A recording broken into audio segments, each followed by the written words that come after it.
യോഹന്നാന് പ്രത്യക്ഷനായപ്പോ Bible പറയുന്നു, അവനെ കണ്ടിട്ട് മരിച്ചവനെ പോലെ ദൈവത്തിന്റെ കാൽക്കൽ വീണു.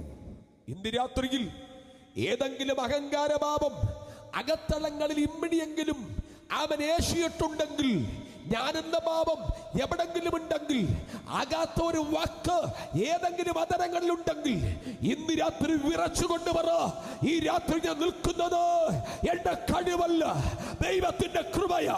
എന്റെ സമ്പത്ത് ദൈവത്തിന്റെ ദാനമാ. എന്റെ ഉയർച്ചകൾ ദൈവത്തിന്റെ ദാനമാ. എന്റെ മാന്യതകൾ ദൈവത്തിന്റെ ദാനമാ. ബൈബിൾ പറയുന്നു, അവനെ കണ്ടിട്ട് മരിച്ചവനെ പോലെ യോഹന്നാൻ കാൽക്കൽ വീണുപോയി. മരിച്ചവനെ പോലെ താഴെ കിടക്കുന്ന യോഹന്നാന്റെ മുകളിലേക്ക് ഉയർത്തെഴുന്നേറ്റവന്റെ ആണിപ്പഴുതേറ്റ കരം അവൻ വെച്ചിട്ട് പറയുന്നു, ഭയപ്പെടണ്ട, ഞാൻ ആദ്യനും അന്തിനുമാകുന്നു.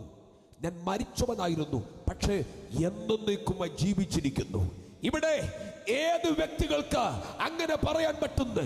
എത്രയോ മഹാന്മാർ ഇവിടെ ജനിച്ചിട്ടുണ്ട്, എത്രയോ മഹാന്മാർ ഇവിടെ ജീവിച്ചിട്ടുണ്ട്, എത്രയോ മഹാന്മാർ ഇവിടെ മരിച്ചിട്ടുണ്ട്.